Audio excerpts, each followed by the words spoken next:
in the spotlight with Jack Richerson, two sports standout out of Marist, playing for 643. Jack, man, good to see you. Great to have you. Thank you for having me. Absolutely, man. So the top-ranked uncommitted third baseman in the nation right now, but the decision for what comes next for you is not just about baseball. Right. You just made a football visit to Georgia Tech. You got ACC, Big 12 offers. How much is your head swimming right now just trying to figure this whole thing out? You know, it is a lot.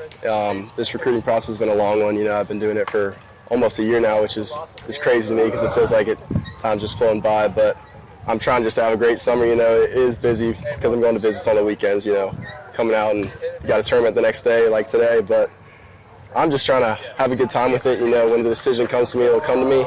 I'm in no rush to commit anytime soon. So right now I'm just having fun with these guys out here and ready for the rest of the summer. What's the best situation? Is it about baseball? Is it about football? Is it about both? Like, how are you weighing all this? It's really, my goal is to play both at the next level, and I'm blessed to have the opportunity to do that at a lot of different places. And so for me, it's the best balance of everything. But at the end of the day, it comes down to the school and the culture that they're like building and the environment that I'm going to be in. That's kind of the most important thing for me. Are you finding coaches being pretty open to being a tight end and an edge guy that you would be able to go out and play baseball as well? Yeah, there is the durability concern when it comes to football, and so you kind of have to be ready for that. So of course some coaches will have concerns where they kind of believe in me as a person, and so when the opportunity comes to where two coaching staffs is kind of align and they're going to give me the opportunity to do it, there's been a lot of belief in me, which has been pretty reassuring throughout the whole process. What was the first love for you? Was it baseball? Was it football? Or was it? I will say baseball has always been my first love. Yeah. That's the one I played for the longest time, but you know, football came in, had a great junior season last year, and I kind of caught the football bug a little bit. So that's kind of my aspirations right now, is to play both, but baseball has always been there kind of through and through. Last summer ended for you here at the Future Games, repping Georgia, right. Get on the mound, run it up to 90-plus, triple-digit exit velos, running at 6.7 in the 60. Right.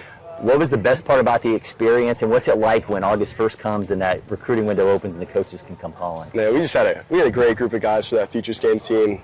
A lot of fun, a lot of personality on the team for sure, and so it made competing so much more fun, especially when we're in those big games. You know, played Tennessee, played Florida, played Texas, so some big-time talent, some big-time states, and we just went out there and competed, and it was really easy to kind of let loose when it was such a fun environment of guys. And then when August 1st came around, you know, I was blessed to have such a good Futures Games, like you said. So August 1st came around, and it was just a blessing to give all the recruitment that opened up once August 1st came around, and all those phone calls you got. Just a great experience. All started at the Futures Games, like you said. And yeah, I was stoked that when August 1st morning rolled around. What would you tell a player going into it? I mean, obviously there's 500-plus coaches here. It's an amped environment, but when somebody's getting ready for Future Games, what would be your advice? I would say just relax, kind of enjoy the moment. There is a lot of eyes on you for sure. I've never been around that many coaches in one place in my entire life, but I was able to just, you know, take a deep breath, kind of slow it down, and at the end of the day, you're playing the game you played for so long, doing the same things you do kind of every day in and day out the whole summer.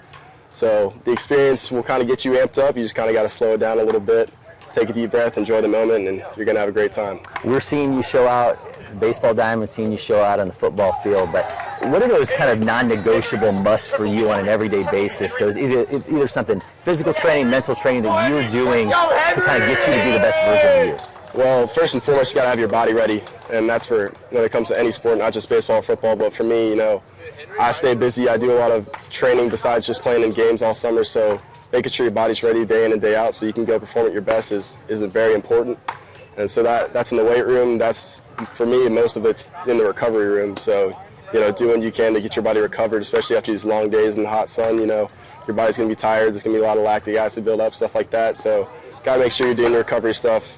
Can't emphasize that enough. But then maintaining strength as well. So, you know, those big numbers you talked about, like EV, velo, those things don't go down during a long summer. That's easy to do. So making sure you maintain your strength throughout the summer is very important. And then all year round, kind of building up to where you're just ready to compete every day. What's those recovery things for you? I like the Normatec boots, you know, make my legs feel good. Dry needling, big, you know, ice baths, I'm big on those. I take them a lot. So just the things that you do, kind of get into your little routine. Everyone has a different preference, but for me, I just got a little routine that I built, and I found it works pretty well for me, and my body's recovered at the end of the day. Awesome stuff, Jack. Listen, man, appreciate it. Best of luck going forward, man. Thanks for having the time. Yes, sir. If you're not already, be sure you find LakePoint Sports on all our social media channels. Hit that subscribe button on YouTube. You get so much more happening here on campus.